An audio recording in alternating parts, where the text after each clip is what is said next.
What if the secret to getting everything you've ever wanted was doing less than you ever imagined? It sounds impossible, rebellious, maybe even a little dangerous. But ask yourself this: how much of your life is spent chasing, grinding, proving, instead of actually living? And if you paused just long enough to breathe, what might rise to meet you? In a world that worships exhaustion, where busyness is worn like a badge of honor, one idea cuts through the noise like lightning splitting a storm. Doing less to get more clarity, more freedom, more life. Picture this: the weight you've carried for years suddenly lifts, and for the first time, you feel the space to choose what truly matters. Not the rushed, frantic version of you that the world demands, but the focused, intentional, powerful you that's been waiting beneath the clutter. This is the promise and the challenge at the heart of Do Less, Get More by Shah Wasmund, a journey that dares you to step out of the whirlwind and into the life you were actually meant to lead. So lean in. The next few seconds might just change the way you move through the world, because once you hear what comes next, you may never go back to the way things were. Now, let's begin the audiobook. If you are ready, let me open the very first page of this journey. Chapter 1: The Exhaustion Illusion. What if the reason you feel so tired is not because you're doing too little, but because you're doing too much of the wrong things? And what if the life you're chasing is quietly running away from you every time you check your phone, say yes too fast, and sleep too late? Take a moment. Breathe in. Really breathe. Now ask yourself something honestly. When was the last time you finished a day and felt complete instead of just empty? Not busy, not productive, not surviving, but truly fulfilled. If you're like most people, that moment is hard to remember, because somewhere along the way, we were sold a story, a dangerous one, a story that said, if you want more, do more. If you want to win, work harder. If you want to matter, exhaust yourself. So we do. We wake up tired. We rush through the day. We fall into bed with a mind that refuses to sleep. And still, it never feels like enough. This is what I call the exhaustion illusion. It's the lie that tells you your tiredness is proof of progress, that your stress is a badge of honor, that your burnout means you're important. But here's the truth: you were never told. Being tired does not mean you're moving forward. Being busy does not mean you're living. And being available to everything does not make you valuable. It makes you drained. We live in a world that praises speed, not meaning, noise, not clarity, activity, not impact. So we fill our calendars, we fill our inboxes, we fill our lives, and somehow we still feel empty. Let me ask you something quietly. When did your life become a race you never signed up for? A race where the finish line keeps moving, where rest feels illegal, where silence feels uncomfortable, where stillness feels like failure. You weren't born to live like this. You were not designed to be a machine. You were not built to survive on caffeine and anxiety. And you were never meant to spend your best years being busy instead of being alive.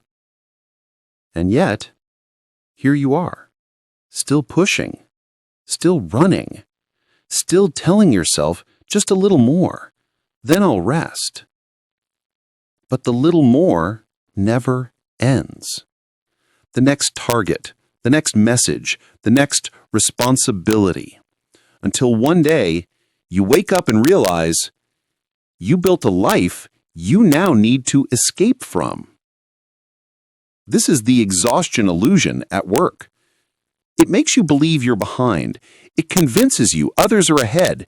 It whispers you're not enough unless you're exhausted. But look closer. Are you really falling behind? Or are you simply waking up? Waking up to the fact that being tired is not the same as being successful. That being overwhelmed is not the same as being important. And being busy is not the same as being powerful. Some of the strongest people you will ever meet are not the ones who do the most. They are the ones who choose the few things that truly matter and walk away from the rest without guilt. They do less, and somehow they get more. More peace, more focus, more impact, more life. While others drown in effort, they move with intention. And you know what's terrifying? You could live your entire life tired. You could keep doing things that don't matter. You could keep impressing people you don't even like. You could keep chasing a version of success that never brings peace. And no one would stop you. No alarm would sound. No warning would flash. No rescue would arrive. You would simply fade into a life that feels heavy. Unless this moment changes something. Unless this is where you pause and say, something is wrong, but it's not me. What if the problem isn't your laziness, but your loyalty to things that are stealing your life? What if the reason you're tired is because you're carrying things you were never meant to carry? Other people's expectations, other people's problems, other people's opinions. You wear them like armor, but they're drowning you. And here's the hardest truth with here today. Not everything deserves your time. Not everyone deserves your energy. And not every opportunity deserves your yes. Some doors are not meant to be opened. Some paths are not yours to walk. Some battles are not worth your soul. Yet we fight them all. And then wonder why we're exhausted. You don't need a new morning routine. You need a new way of seeing. You don't need more time. You need more clarity.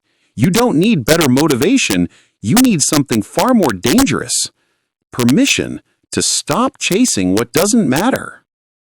Because the truth is, most people are not tired from working too hard. They're tired from working on the wrong things. Busy lives, empty hearts, endless motion, no direction. And the world tells you this is normal. But normal is not healthy. Normal is burnout in disguise. And the bravest thing you can ever do is choose a different way to live, a quieter way, a slower way, a sharper way, a way that asks, does this truly matter? Or am I just afraid to stop? Because once you see the exhaustion illusion, you can never unsee it. You'll begin to notice how people compete over who's more stressed, how they brag about how little they sleep, how they equate suffering with success. And you'll start to feel something strange, a resistance, a quiet rebellion inside you that says, not this life, not like this, not anymore. And that is where everything begins to change. Because the moment you stop glorifying exhaustion is the moment you start building a life that actually feels like yours. But here's the twist. Most people don't stay here. They feel this awakening, then rush right back into noise. They sense there's another way, then ignore it. Because slowing down is terrifying. Because in silence, you have to face the truth. And truth is not comfortable. What if you discover you've been chasing someone else's dream? What if you realize you don't even want the life you're working for? What if you find out you've been tired for nothing? That thought alone is enough to drive many people back into busyness, because being busy feels safer than being honest. But not you. You're here for a reason, and that reason is not coincidence. This chapter is not here to inspire you. It is here to disturb you, to make you question, to make you pause, to make you wonder, is this the life I really want? Because once that question enters your mind, it never leaves quietly. And in the next chapter, you're going to uncover the lie that rules modern life, the lie you've been living inside without even knowing its name, a lie that keeps millions exhausted while calling it success. And once you see it, you will never look at busy the same way again. Chapter 2. The Myth of Busy Equals Successful. What if everything you've been proudly calling hard work is actually the very thing holding you back? And what if the life you admire in others is built not on more effort, but on better decisions you were never taught to make? Let's say something out loud that no one dares to admit. Busy feels powerful. Being busy makes you feel important. It makes you feel needed. It makes you feel valuable. When people ask, "How are you?" and you answer, "Busy," it sounds impressive. It sounds responsible. It sounds successful. But here's the uncomfortable truth. Busy is often nothing more than a distraction wearing a business suit.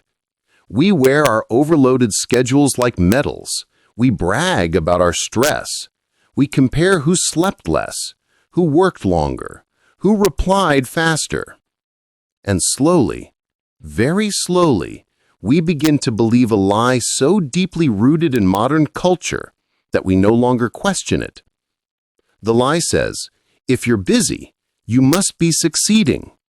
If you're overwhelmed, you must be important. If you're exhausted, you must be winning. But look around you carefully. Really look. Are the busiest people always the happiest? Are the most overwhelmed people always the most fulfilled? Are the ones drowning in emails and meetings and deadlines actually living the lives you want? Or are they just surviving louder? Because that's the trick of busyness. It creates motion without meaning. You move all day without going anywhere. You fill your hours without feeding your soul. And worst of all, busy keeps you from asking the questions that matter. It keeps you from feeling lonely. It keeps you from feeling lost. It keeps you from feeling unsure. Because when you're busy, you don't have time to think. And when you don't think, you don't change. So you may be busy, but are you brave enough to ask, is my busyness building my future or escaping it? Somewhere in your life, you were taught a dangerous lesson, that rest is laziness, that stillness is weakness, that slowing down means falling behind. But what if the opposite is true? What if slowing down is the strongest move you can make? What if silence is not emptiness, but clarity arriving? What if rest is not quitting, but refueling? Yet the world won't tell you that, because a tired person is easier to control. A busy person doesn't question. A rushed person doesn't reflect. An exhausted person doesn't rebel. They simply comply. Do more, buy more, chase more, fear more. Stay busy, because the moment you stop, you might realize how little actually matters. And that realization is dangerous. It changes everything. That's why busy has become a badge of honor. It hides the fear of not feeling enough. It masks the discomfort of not knowing who you are without your deadlines. It shields you from the question, if I wasn't working so hard, who would I be?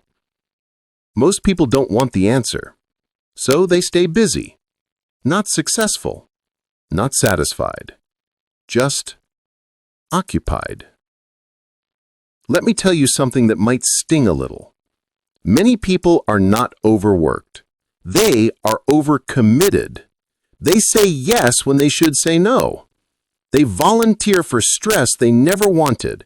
They accept demands they never chose, and then proudly declare, I'm just so busy. No, you're just afraid to disappoint. You're afraid to draw a line, afraid to be misunderstood, afraid to be labeled selfish. So you give your time away, your energy, your focus, your peace, in exchange for noise. Because busy is easier than boundaries. It's easier to work late than admit you're exhausted. It's easier to take on more than admit you're drowning. It's easier to answer another email than slowly build a life you actually love. Busy is escape, disguised as ambition. But here's where the story changes, because real success is not loud. It does not announce itself with endless tasks. It doesn't scream for attention. Real success is quiet. It looks like waking up without anxiety, working on things that actually matter, saying no without guilt, sleeping without regret. It's not about doing more. It's about doing what matters most and releasing the rest without apology. Imagine a life where your calendar reflects your values. Your energy is spent on purpose, not pressure. Your days feel full, but not heavy. That is success, not chaos in disguise. And here's the hardest truth of all. Many people don't want success. They want the appearance of it. They want to look busy, sound important, feel needed. Because being needed feels like love, and being needed feels safer than being alone. So they stay trapped. They keep running from meeting to meeting, from project to project, from version to version of themselves, always busy, never present. And life passes quietly, without waiting for them to wake up. Now listen carefully to this question. If you removed everything from your life that only exists to make you look successful, what would remain? Would your days feel empty, or would they finally feel real? That silence you fear may not be loneliness. It may be freedom calling. The problem is, freedom doesn't come with applause. It comes with responsibility. Responsibility for your choices. Responsibility for your time. Responsibility for your life. And that's scary, because once you admit busy is not success, you have to decide what is. And that question demands courage, because the answer will not match society's expectations. It will not impress everyone.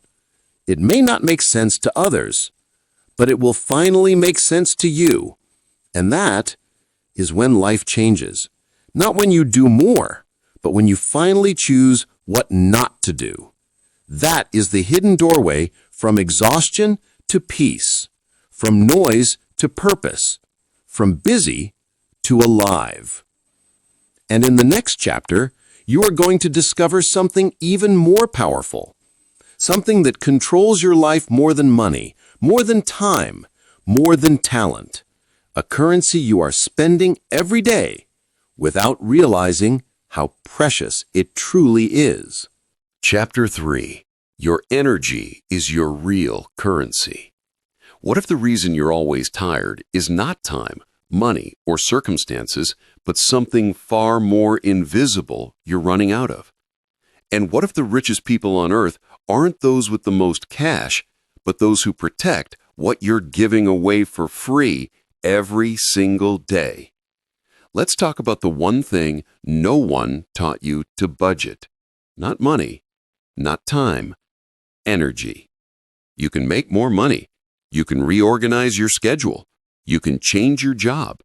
But your energy, once it's drained, you don't just feel tired, you feel lost. Your energy is not just how awake you are. It is your creativity, your attention, your patience, your courage, your joy.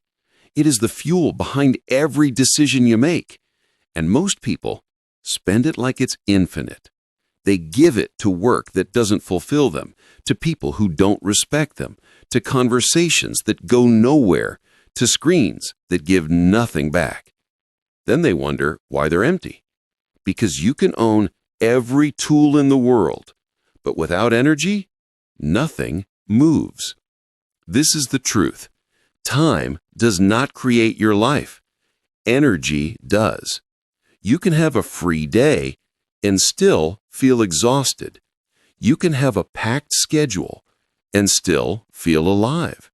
The difference isn't the hours, it's how your energy is being used. Now ask yourself honestly, at the end of most days, do you feel full or drained? Do you feel expanded or depleted? That silent answer tells you everything, because energy never lies. You may lie to yourself, but your body always tells the truth. Constant fatigue is not normal. Irritability is not just stress. Burnout is not a personality trait. These are signals, and you've been ignoring them for too long. Imagine driving your car with the fuel light on every single day, never stopping to refill, never slowing down, never asking, how empty am I really? Eventually, the engine fails. Not because the car was bad, but because the fuel was gone. That's you, running on empty, smiling through it, joking about it, normalizing it. But deep down, you feel it. That quiet heaviness you can't explain, that short temper, that constant tiredness, that lack of excitement. That is not aging. That is energy debt. And every time you say yes to something that drains you, you go further into it. Energy debt is built when you stay in conversations that exhaust you. You agree to things you resent. You keep work that numbs you. You hold on to people who drain you. You scroll instead of sleep. Tiny withdrawals all day, every day, until one morning, getting out of bed feels heavy. Not because your body is weak, but because your energy is bankrupt. Here's the shift you must make. Stop asking, do I have time? Start asking, do I have energy? Because time without energy is useless. Energy is what creates momentum, focus, strength, motivation. Lose your energy, and time becomes a burden instead of a gift. Now listen closely. Your energy doesn't disappear. It's being spent. The question is, on what? On people who take and never refill you? On work that pays money but costs you life?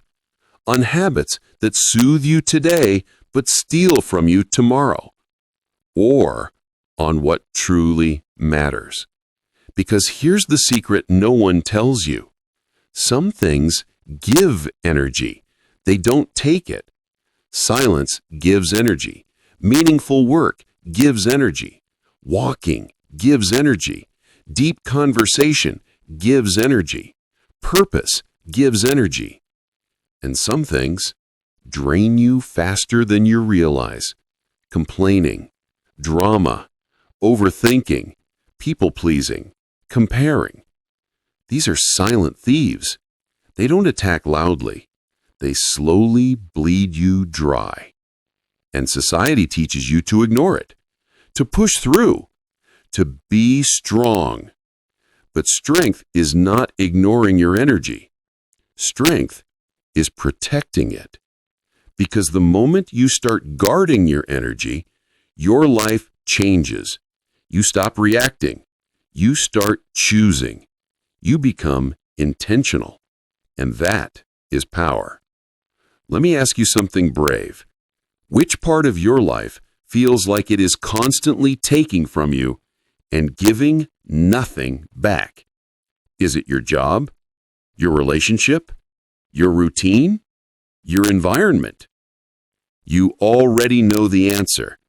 You just don't like it because change is uncomfortable and staying drained is familiar.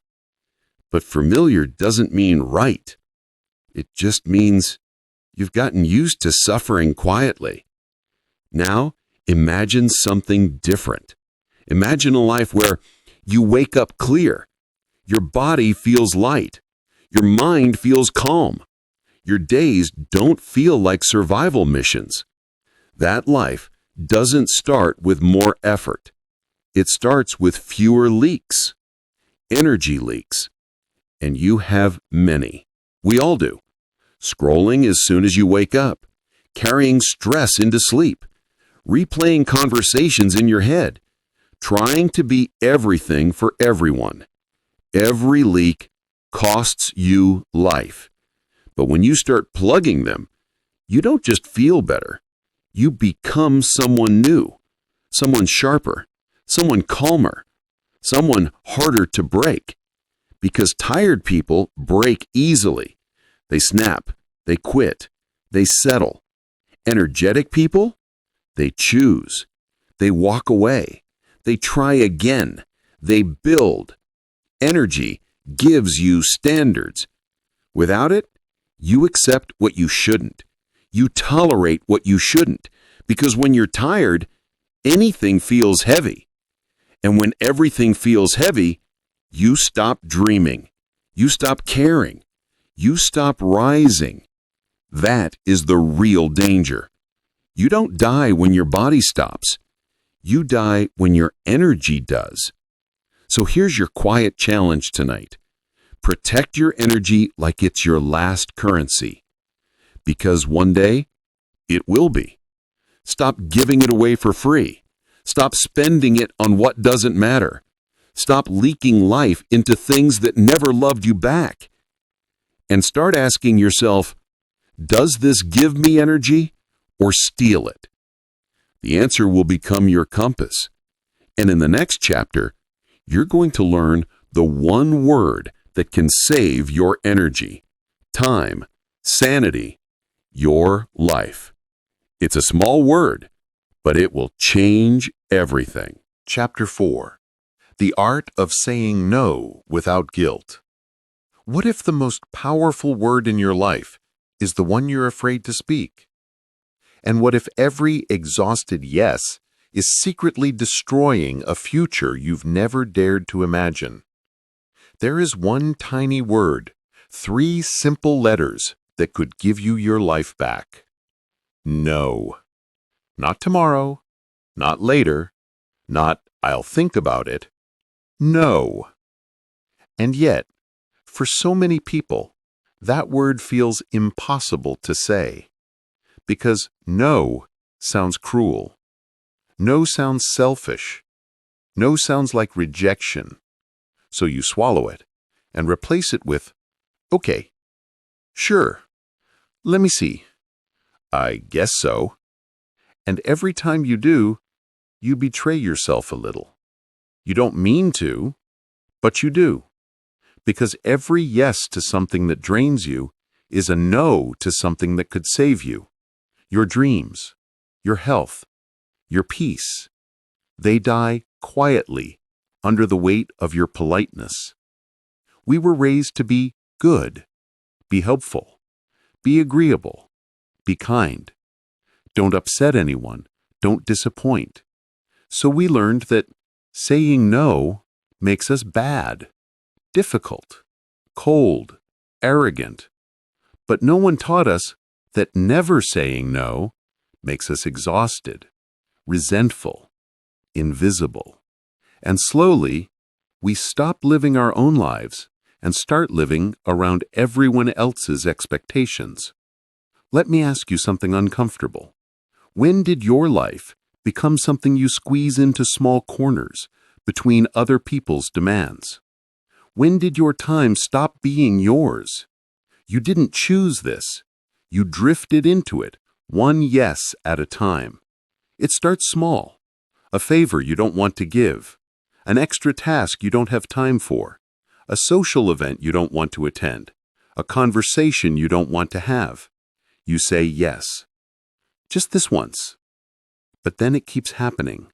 And one day you wake up and realize your life is full, but not fulfilled. Your schedule is packed, but your heart is empty. Because you have ignored one truth for too long. Every commitment is a cost, and you've been paying with your soul. Saying yes is not free. It costs time. It costs energy. It costs peace. And people who never say no end up losing everything that matters.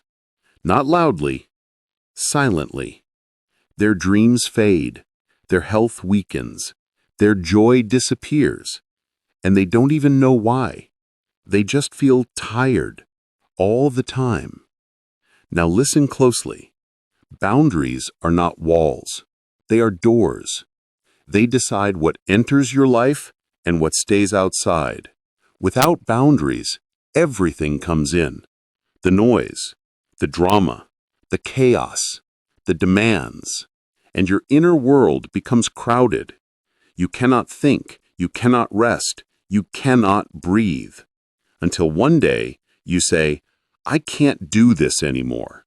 But by then, you're already empty. The art of saying no is not about pushing people away. It's about pulling yourself back into your body, back into your time, back into your life. Because you have been absent for too long, busy pleasing, busy helping, busy being nice. But where have you gone? Lost, buried under favors, under expectations, under roles you never auditioned for.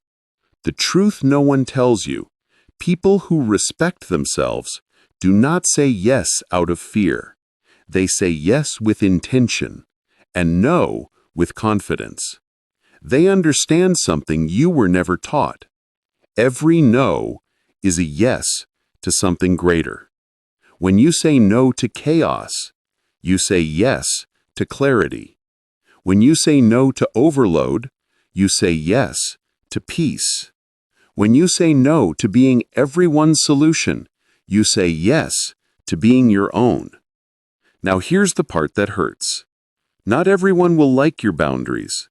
Some people will resist them. Some will guilt you. Some will accuse you, you've changed. You're selfish. You're cold now. But listen, you didn't change. You woke up.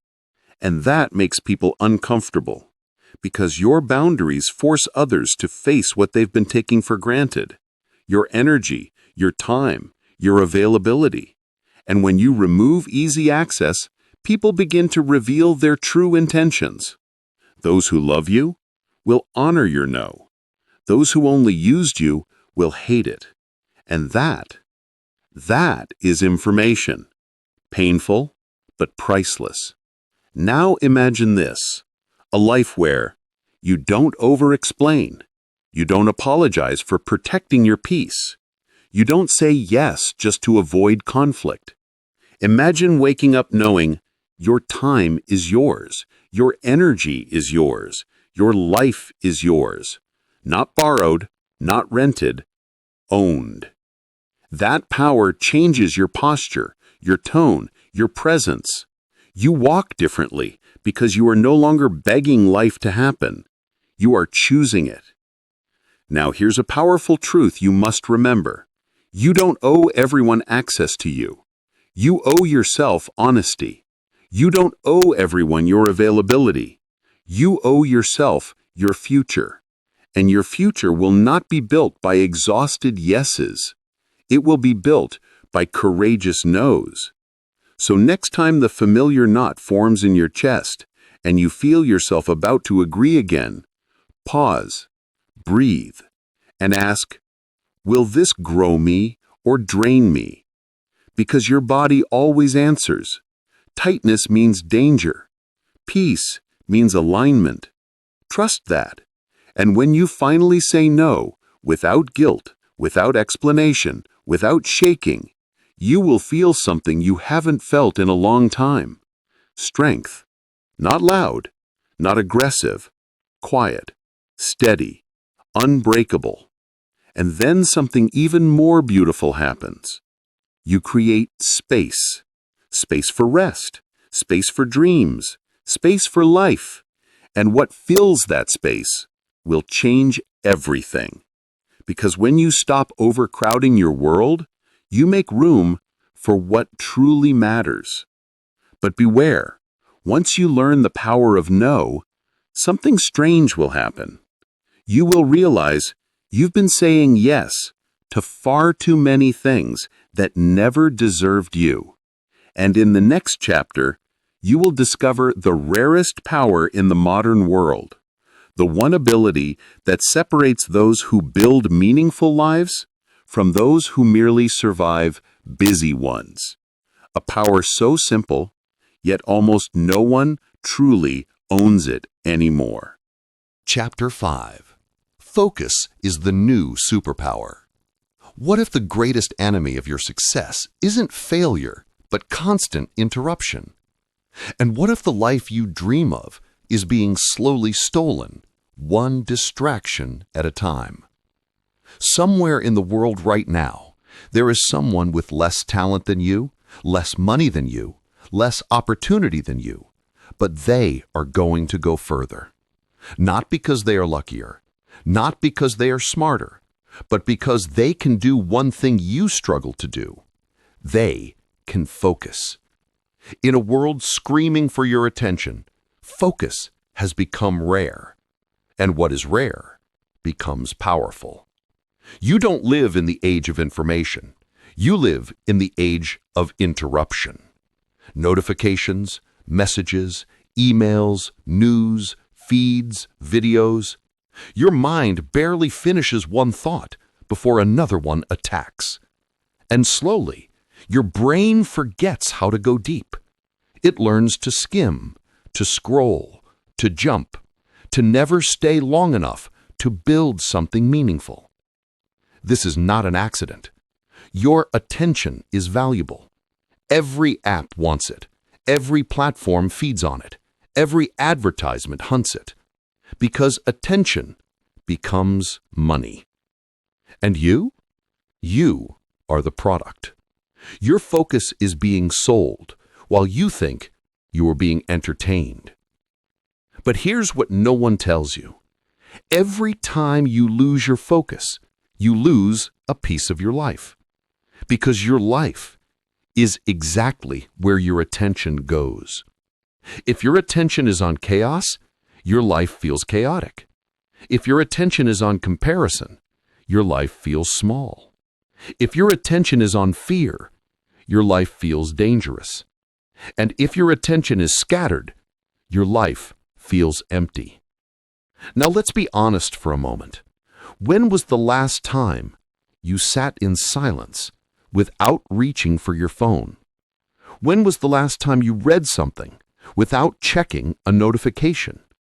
When was the last time you worked on a dream for a full hour without being pulled away? It's hard, isn't it? Because focus has been trained out of you, and distraction has been trained into you. Not because you are weak, but because you are human. And when something dings, glows, moves, your brain responds. It evolved to. But now that instinct is being used against you. The modern world whispers, look here, not that, now this, wait, that. And soon, your mind becomes noisy, not from your thoughts, but from everyone else's. And a noisy mind cannot hear its own dreams. This is why so many people feel lost, not because they have no dreams, but because they no longer have the focus to hear them. A distracted life will always feel directionless, busy, but empty. Now imagine something different. Imagine sitting down and giving one thing your full attention. Just one. No phone, no tabs, no noise. Just you and the thing that matters. At first, your mind resists. It feels bored, uncomfortable, restless. But then, something changes. The fog lifts. Thoughts slow. Clarity enters. This is where ideas are born. Not in chaos, in stillness. Genius does not shout. It whispers. And you can only hear whispers in silence. Focus is how dreams become real. It's not talent that builds masterpieces. It's attention. It's the ability to stay when it gets boring, to continue when it gets uncomfortable, to concentrate even when nothing feels exciting. That's the difference between dabblers and builders. Dabblers start. Builders finish. Dabblers consume. Builders create. And creation requires focus. Now here's the truth that hurts a little. Most people would rather be entertained than be fulfilled. Scrolling is easy. Building is hard. But one leaves you empty, and the other gives you a life. The more distracted you become, the more your life feels shallow. The less distracted you become, the deeper your life grows. And deep lives feel rich. Even when money is low. Even when success is invisible. Because depth creates meaning. Now ask yourself, where is your attention going most days? To your goals or to other people's highlights? To your growth or to borrowed drama? To your life or to someone else's opinions? Your phone tells a story. So does your browser history. They scream where your life is heading, if you listen. Now here's a powerful principle to remember. Your focus determines your future. If you can't focus, you can't build. If you can't build, you feel useless. And when you feel useless, you accept less than you deserve. Because distracted people don't demand much. They're too busy being pulled everywhere. But focused people, they are dangerous. They know what they want. They move deliberately. They protect their time. They scare society because they can't be controlled easily.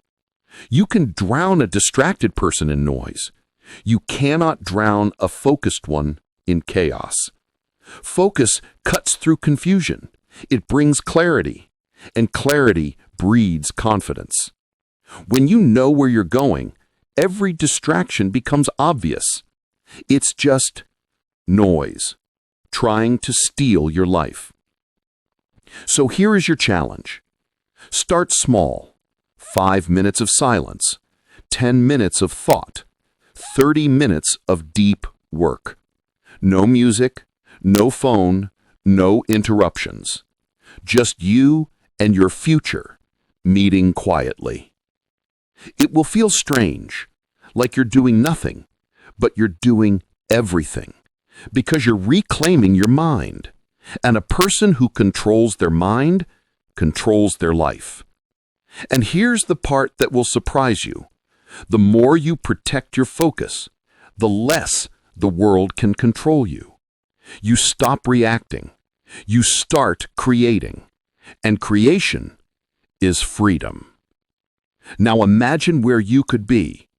In 1 year, if you mastered focus, not perfection, just attention, just depth, just presence. The ripple would be unstoppable. Your work would improve.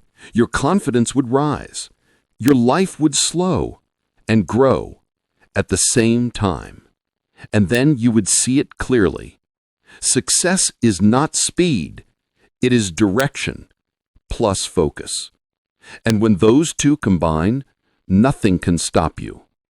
But in the next chapter, you're going to learn something even smaller and even more dangerous. A secret that turns chaos into clarity. A practice that transforms overwhelm into expansion. It looks simple, but it multiplies your life, not by adding, by removing. Chapter 6. Simplify to multiply. What if the reason your life feels so heavy is because you're carrying far more than you were ever meant to hold? And what if the breakthrough you're waiting for isn't hidden in adding more, but in having the courage to let go? Look at your life for a moment, not through your ambition, not through your fear, but through honesty. How many things are you trying to manage at once? How many goals, worries, relationships, responsibilities, and expectations are fighting for space inside your head? It's no wonder you feel overwhelmed. You're not living one life. You're juggling 10. And the strange part? You think this is normal. Modern life has taught you a dangerous lesson. More is better. More goals, more habits, more projects, more connections, more dreams. But no one told you the truth. More also means heavier, and heavy lives move slowly. Picture carrying 10 bags in each hand. Even if you're strong, eventually, your arms shake, your grip loosens, and one by one, things start to fall. Not because you're weak, but because you were never meant to carry so much. This is what complexity does. It doesn't make you powerful. It makes you tired. Simplicity is not about having nothing. It's about clearing everything that blocks what truly matters. But here's the fear that stops most people. What if I let go of the wrong thing? So they let go of nothing, and then wonder why they feel suffocated. Simplicity demands courage. It asks you questions you avoid. What do I actually want? What no longer fits me? What am I doing just to look successful? Who am I when I stop performing? These are not easy questions because they expose your attachments. And humans get attached easily to people, to roles, to routines, to identities. We don't just hold objects, we hold stories. And letting go feels like losing a piece of who you are. But here's the truth. If losing something steals your peace, it was not a part of you. It was a weight. Imagine a room so full you can barely move. Every corner stuffed, every surface covered. Now imagine removing one thing, just one. Suddenly, you breathe easier. That's simplicity. It creates space, and space changes everything. Creative people need space. Peaceful people need space. Happy people need space. Not empty space, living space. Space to think, space to rest, space to feel. But your life right now, it's cluttered. And I don't just mean with objects. Your mind is cluttered with expectations that aren't yours, voices that don't matter anymore, dreams that don't fit anymore. Your heart is cluttered with guilt, with pressure, with comparison, and clutter kills clarity. When your life is crowded, everything feels urgent. Everything feels important because nothing stands out. Simplicity changes that. When you remove the noise, the signal becomes clear, and you finally see what's been waiting for you all along. Now let's talk about something real. You don't simplify by accident. You simplify by choice, and choice requires bravery. Because every time you simplify, you disappoint something, a version of yourself, another person, a fake future. And most people would rather stay overwhelmed than be misunderstood. But ask yourself this: which pain lasts longer? The pain of saying no, or the pain of staying stuck? The pain of letting go, or the pain of burning out? One hurts now, the other hurts forever. Simplicity is not about quitting life. It's about designing it. Design means you choose what enters. You choose what stays. You choose what leaves. Not society, not fear, not habit. You. And here is a powerful secret. When you simplify, you don't lose. You gain focus, energy, peace, direction. That's why the chapter is not called Do Less to Have Less. It's called Simplify to Multiply, because simplicity is a multiplier.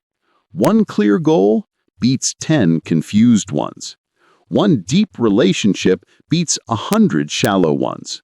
One meaningful habit beats endless, busy routines.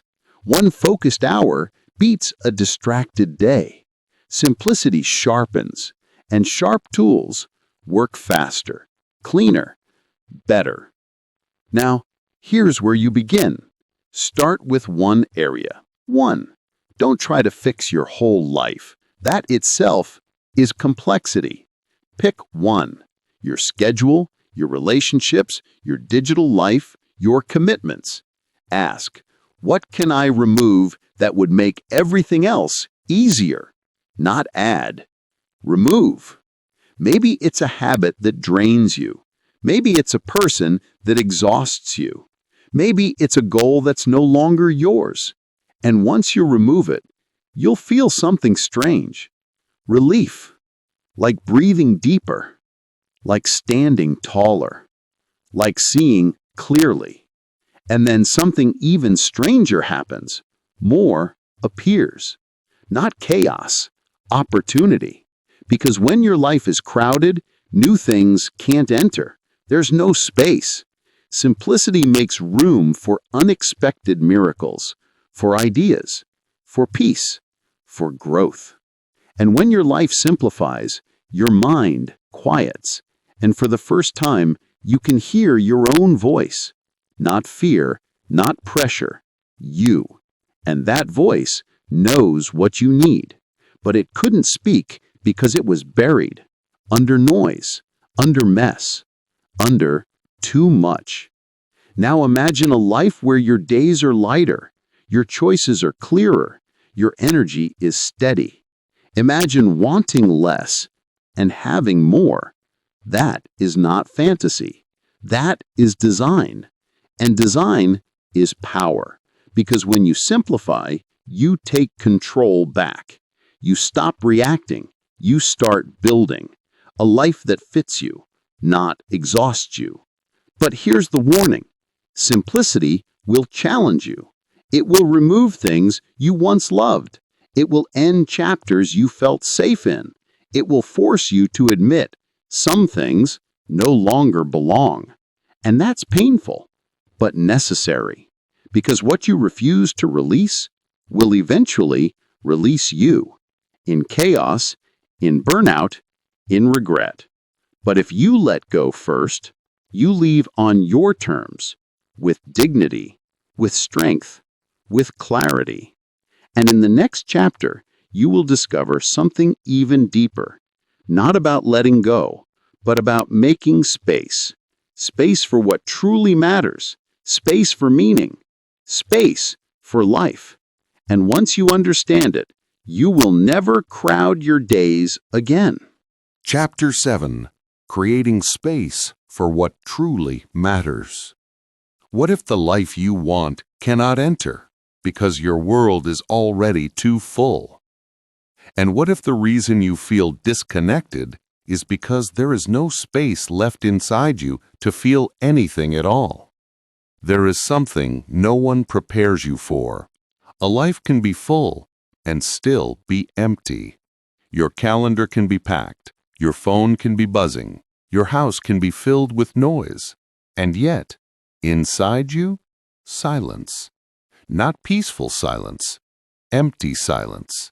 The kind that echoes. The kind that asks, is this really all there is? We live surrounded by things, but starved of meaning.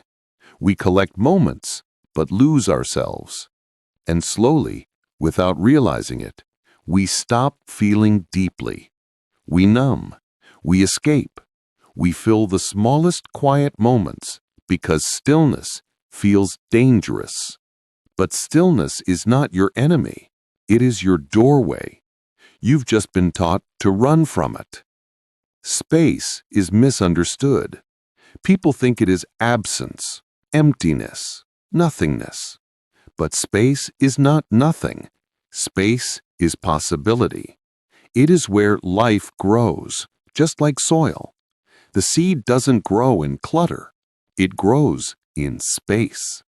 Your life needs soil.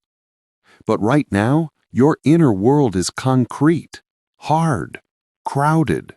No room for dreams, no room for faith, no room for rest. So nothing new can grow. And then you wonder why you feel stuck, why creativity is gone, why motivation is low, why joy feels distant. Because joy does not survive overcrowding. Neither does purpose. Now, let me ask you something quietly. When was the last time you sat with yourself without entertainment, without distraction, without performance? Just you and your thoughts. If your answer makes you uncomfortable, that is the answer. You've been away from yourself for too long. Not physically, emotionally, spiritually. And that distance is why you feel tired. Because living without connection is exhausting. We weren't designed to live like this, chasing noise, avoiding silence. We were designed to feel, to reflect, to be present. But presence requires space, and space feels unfamiliar. It feels awkward at first, because you're used to clutter. And the moment everything goes quiet, all the things you've been avoiding come forward. Regrets, doubts, unanswered questions. And that scares you. So you reach for your phone, you turn up music, you start talking. Anything, just to avoid hearing your own heart. But here's the truth. Your heart is not trying to hurt you. It's trying to guide you. But it cannot speak over noise. You won't hear clarity in chaos. You won't find peace in constant motion. And you won't discover your purpose in addiction to distraction. Space is where truth visits, and truth changes everything, but only if you invite it. Now imagine this: a morning without rushing, a night without scrolling, a conversation without checking your phone, a walk without headphones. Small spaces, simple moments, but they change you. Because suddenly you notice things again, the sky, your breath, your thoughts, and slowly you return to yourself. Not the version the world molded, but the one you were before everything got loud. Space is not about leaving your life. It's about entering it more deeply. It's not about isolation. It's about intimacy with your own existence. And when you create space, something beautiful occurs. You begin to feel again, not just happiness, truth. You'll feel what excites you. You'll feel what drains you. You'll feel what's no longer right. And yes, some of those feelings will hurt, but pain that tells the truth is better than comfort that lies. Now, let's talk about what truly matters, because the world is full of important things: deadlines, money, status, validation, but truly matters: connection, meaning, health, peace. Are those at the center of your life, or at the edges? Do you build your days around what matters, or do you squeeze it in when it's convenient? Because what you squeeze eventually disappears. Life grows where attention goes. And if what matters most gets the least attention, it will slowly die. Not suddenly, quietly. And one day you will wake up in a life that looks successful, but feels empty. And that emptiness is the echo of all the things you ignored. But here's the good news. It's not too late. Space can be created. Time can be reclaimed. You don't need a new life. You need new priorities. And priorities are proven by space. If you love something, you make room for it. If you value something, you protect time for it. So what do you value really? Your answers are not in your dreams. They're in your calendar, in your habits, in your energy. And when those don't align, the soul protests with restlessness, with boredom, with sadness. But that protest is grace. It's life calling you back. So here's what you do. Start small. 5 minutes of stillness. 10 minutes of quiet. No phone. No task. Just you. At first, your mind will rebel. It will itch. It will wonder. Let it. Eventually, it softens. And in that softness, you remember who you are. That's what space does. It reconnects you. And when you are connected, life starts to feel alive again. Now, imagine a future you, not busy, present, not exhausted, awake, not full, fulfilled. That future is not far. It's just buried under noise. Create space, and it will rise. Because what truly matters has been waiting, quietly, patiently, for you to return. But beware, creating space is not just about what you remove, it's about what enters. And once you open that door, something unexpected may appear. Inspiration, clarity, a new direction. And it might scare you, because clarity demands action, and action will change your life. And in the next chapter, you will face the turning point, the shift from survival to balance, from pressure to peace, from burnout to a life that feels like yours again. Chapter 8. From Burnout to Balance. What if the life you're living isn't just exhausting, but slowly destroying you from the inside? And what if the fire that once fueled you is now the very thing burning everything you love to the ground? Burnout doesn't arrive loudly. It doesn't knock. It leaks in, quietly. At first, it feels like simple tiredness.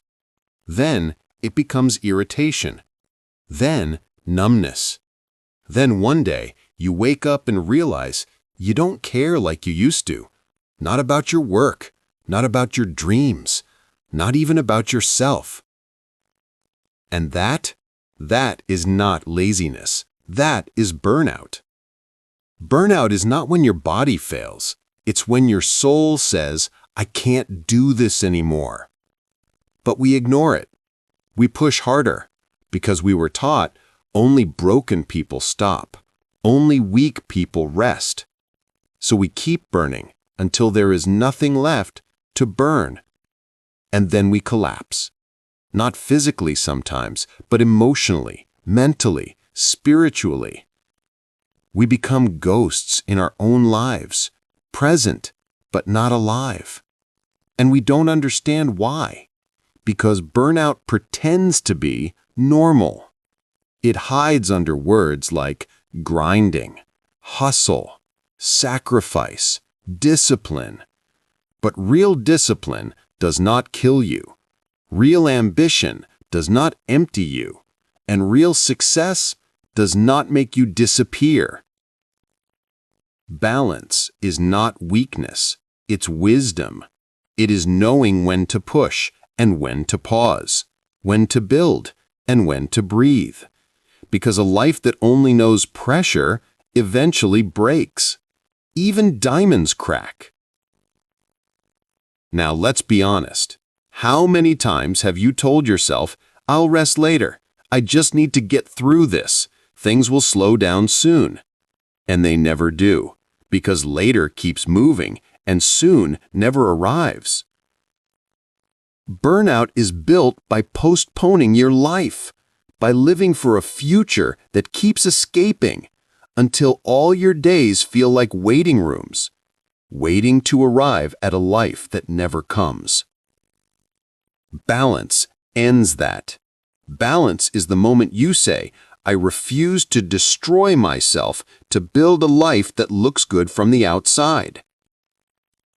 Balance is not a perfect schedule. It's a humble decision. I choose life, every time, over pressure, over performance, over proving. And here's where balance begins. Not with your time, with your beliefs.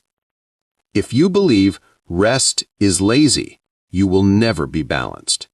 If you believe your worth equals output, you will never be whole. Balance requires a new truth. You are valuable even when you are still, even when you are quiet, even when you are unproductive. You were not created to be useful. You were created to be alive. And life is more than work, more than deadlines, more than expectations. Life is connection, feeling, presence. And none of that happens when you're constantly running. Balance shows up when you slow down enough to notice you exist, to hear your breath, to feel your body, to acknowledge your limits. Limits are not flaws. They are invitations to live wisely. But we fear them because limits remind us we are human, not machines. And being human is messy. It requires rest, emotion, stillness. And the modern world does not make space for that. So you must, deliberately, radically, without apology. Balance is not something the world gives you. It is something you take by choosing sleep over scrolling, by choosing a walk over another meeting, by choosing to stop before you collapse. Now here is the moment that matters most. When you feel tired, do not push. Pause. Ask. Chapter 8. From Burnout to Balance. What if the life you're living isn't just exhausting, but slowly destroying you from the inside? And what if the fire that once fueled you is now the very thing burning everything you love to the ground? Burnout doesn't arrive loudly. It doesn't knock. It leaks in, quietly. At first, it feels like simple tiredness. Then, it becomes irritation. Then, numbness. Then one day, you wake up and realize you don't care like you used to. Not about your work, not about your dreams, not even about yourself. And that is not laziness. That is burnout. Burnout is not when your body fails. It's when your soul says, "I can't do this anymore." But we ignore it. We push harder because we were taught only broken people stop, only weak people rest. So we keep burning until there is nothing left to burn. And then we collapse. Not physically sometimes, but emotionally, mentally, spiritually. We become ghosts in our own lives, present but not alive, and we don't understand why. Because burnout pretends to be normal. It hides under words like grinding, hustle, sacrifice, discipline. But real discipline does not kill you.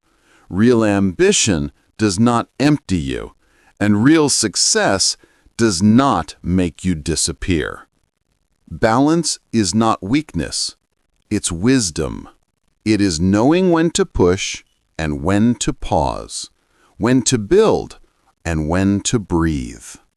Because a life that only knows pressure eventually breaks. Even diamonds crack. Now let's be honest. How many times have you told yourself, "I'll rest later. I just need to get through this. Things will slow down soon." And they never do.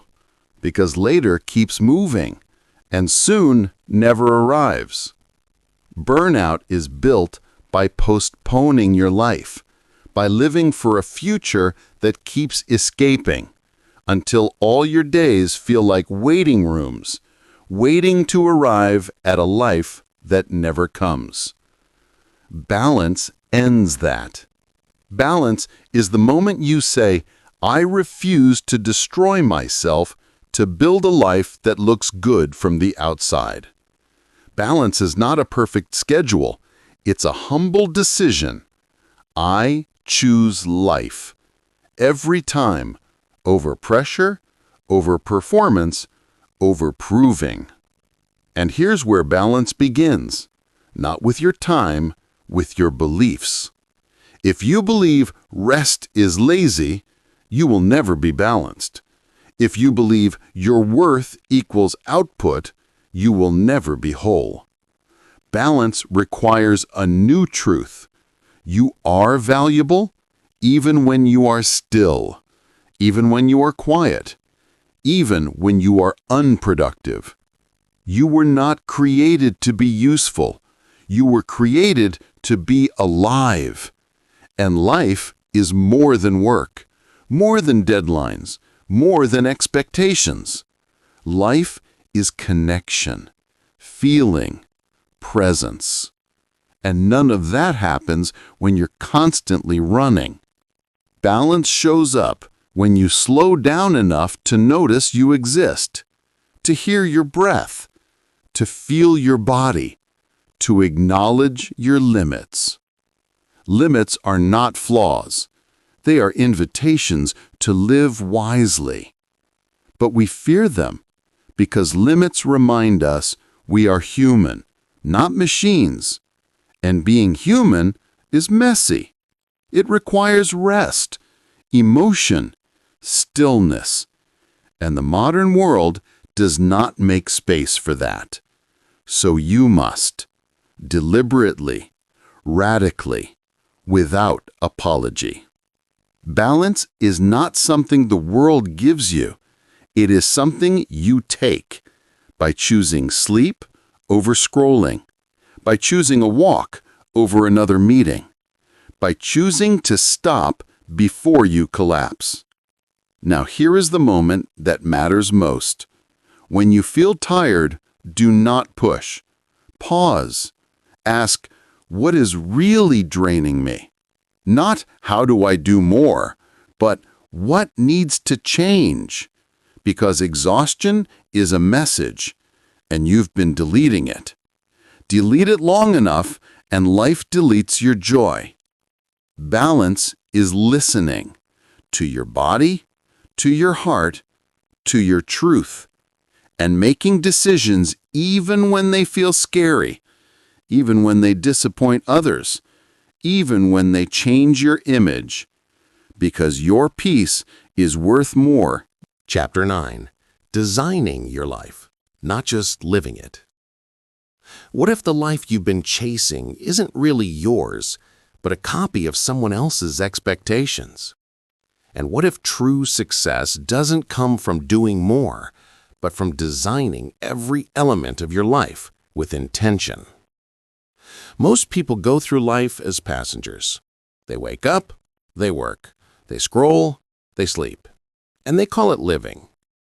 But that is not living. It is existing. And existence is easy.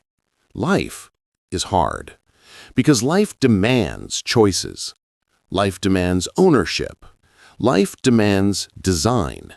And design requires courage.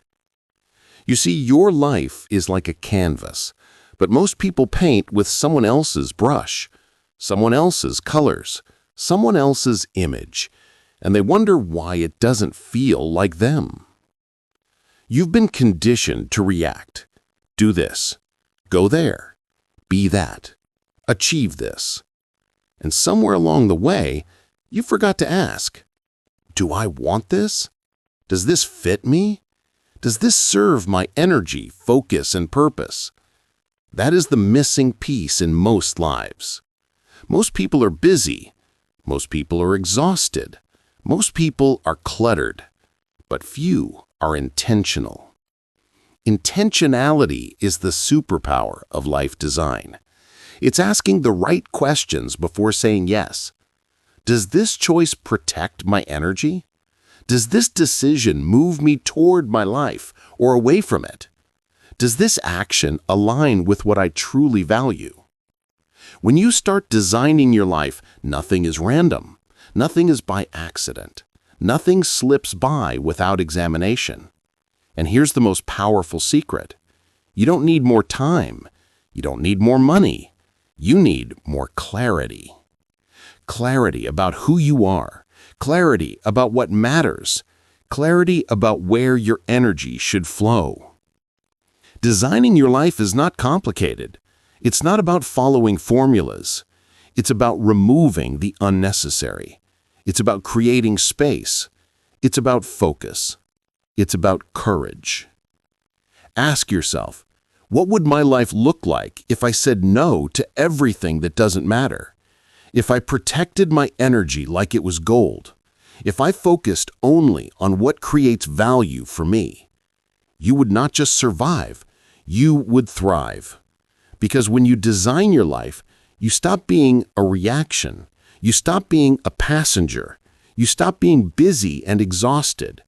You start being intentional, deliberate, purposeful. And the most beautiful part? Every small choice compounds. Each protected hour, each meaningful yes, each courageous no. All together, they build a life that feels alive, a life that aligns with your soul, a life that doesn't just look successful, but feels successful. But there's one catch. Designing your life is uncomfortable. It requires honesty. It requires courage. It requires letting go of who you thought you had to be. You will disappoint people. You will challenge expectations. You will feel exposed. But here's the truth. The people who matter will respect your boundaries. The opportunities that matter will align with your vision. The life that matters will reward your intention. This is the last piece of the puzzle. All the principles you've learned, energy, focus, saying no, simplifying, creating space, and balance, they all converge here. Design is the culmination. It's the moment where you stop doing life and start living it. Now imagine this. Your days feel full, but not heavy. Your work feels meaningful, but not exhausting. Your relationships feel nourishing, not draining. Your energy flows, and your attention creates impact. This is not fantasy. This is intentional living. This is doing less and getting more. And here's the final secret. Once you design your life intentionally, every yes is powerful. Every no is liberating. Every moment becomes precious. Every day feels like progress. And this is the freedom Shah Wasmond wants for you in Do Less, Get More. Because life isn't about more hours. It's about better hours. It's not about more effort. It's about deliberate effort. It's not about endless doing. It's about intentional living. And now, your journey doesn't end here. The real test begins. Will you take these principles and apply them courageously? Will you protect your energy, simplify your life, create space, find balance, and design your life for maximum meaning. Because if you do, the life you've always dreamed of is not only possible, it's inevitable. Now, let's close this audiobook with the final reflection. Final chapter: the power of living intentionally. This is where the journey comes full circle. You've learned the hidden truth. Busyness is not success. Energy is your real currency. Saying no protects your life. Focus is the ultimate superpower. Simplicity multiplies results. Space allows life to enter. Balance restores your soul. Designing your life creates freedom. And now, it's in your hands. The choice is yours: to continue reacting to life or to start creating it. The tools are simple. The principles are clear. The impact is exponential. The life you've been chasing is not out there somewhere. It's within you, waiting for your courage, your clarity, and your intentionality. Step into it. Protect your energy. Focus your mind. Simplify your actions. Create space. Find balance. Design deliberately. And one day, you will look back and realize doing less has truly allowed you to get more. More joy, more freedom, more fulfillment, more life. And when that day comes, you'll understand this is not the end of the journey. It's the beginning of a life lived on your terms. A life where every moment counts, where every action matters, where you're alive, fully, boldly, and intentionally. Welcome to the art of living intentionally. Thank you for listening. Return often, because the principles you've learned here will grow with you as long as you continue to apply them.